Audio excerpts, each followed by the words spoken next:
Halo teman-teman semua, selamat datang di channel gue. Kali ini ada segmen baru di channel gue, di mana gue akan menceritakan kembali kisah-kisah yang dulu mungkin sempat viral. Jadi kalian pernah mendengarnya, bahkan pasti sempat membuat heboh Indonesia pada waktu itu. Ini dia, Mosteri.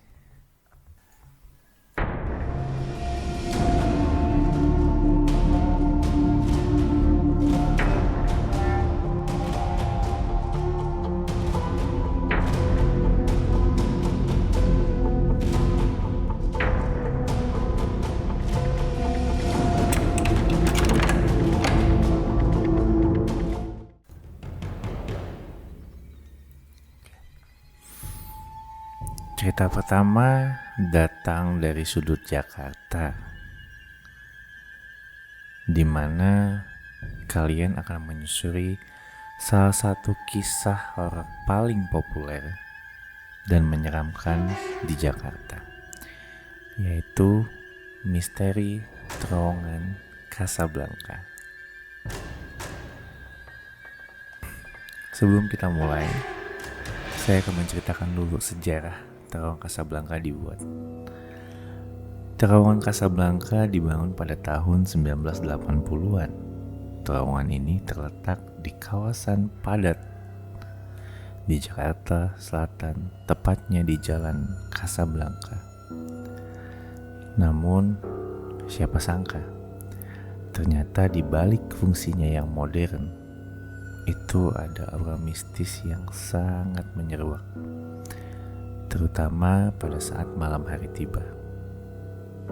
Dan ini beberapa cerita pengalaman orang yang mungkin pernah bersentuhan langsung dengan kisah ini. Oke, kita mulai dari kisah yang pertama. Mungkin kisah ini udah pernah kalian dengar ya, karena ini kisah yang paling populer yang ada di Terowongan Casablanca, yaitu kisah tentang seorang pengemudi taksi yang bernama Pak Darto. Kita samakan di sini untuk nama ininya, nama supirnya. Suatu malam dia menerima penumpang yang sangat cantik, wanita cantik dan berbaju merah. Wah, serem juga ya. Wanita ini meminta diantarkan sebuah alamat, dan itu gak jauh dari Terowongan Casablanca. Pada saat mengemudi, sopir taksi tidak menaruh curiga sama sekali awalnya.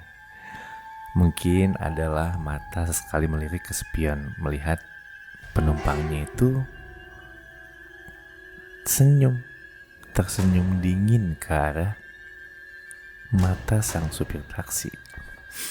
Ini gue merinding, gak usah dilanjutin kali ya. Oke, lanjut. Oke, di tengah jalan, Pak Darto ini mencoba mencairkan suasana dengan coba ngajak ngobrol. Kayak nanya standar mungkin ya, Neng mau kemana? Tapi wanita ini sama sekali tidak menjawab.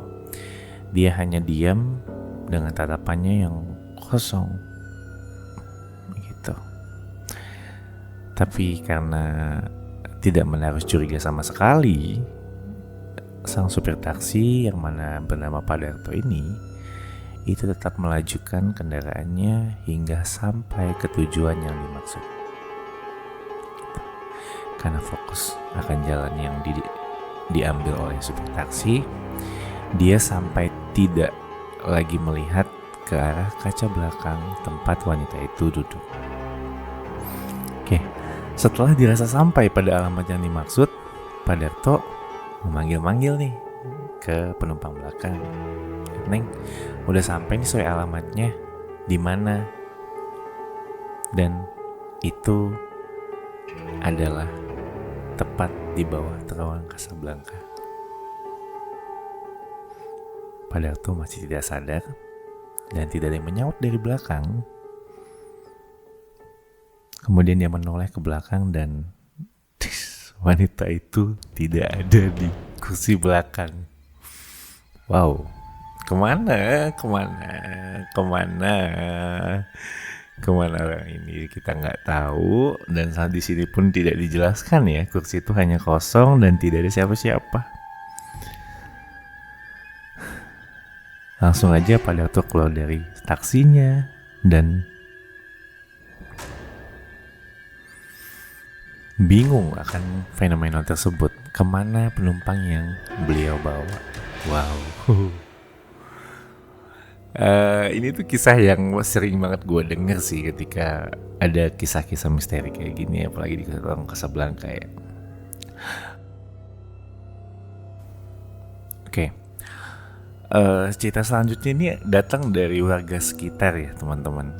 Kita sebut saja ini cerita dari Pak Tony. Oke, suatu hari, suatu malam, Pak Tony ini sedang menjaga ronda ya di kompleksnya yang ada di dekat situ gitu.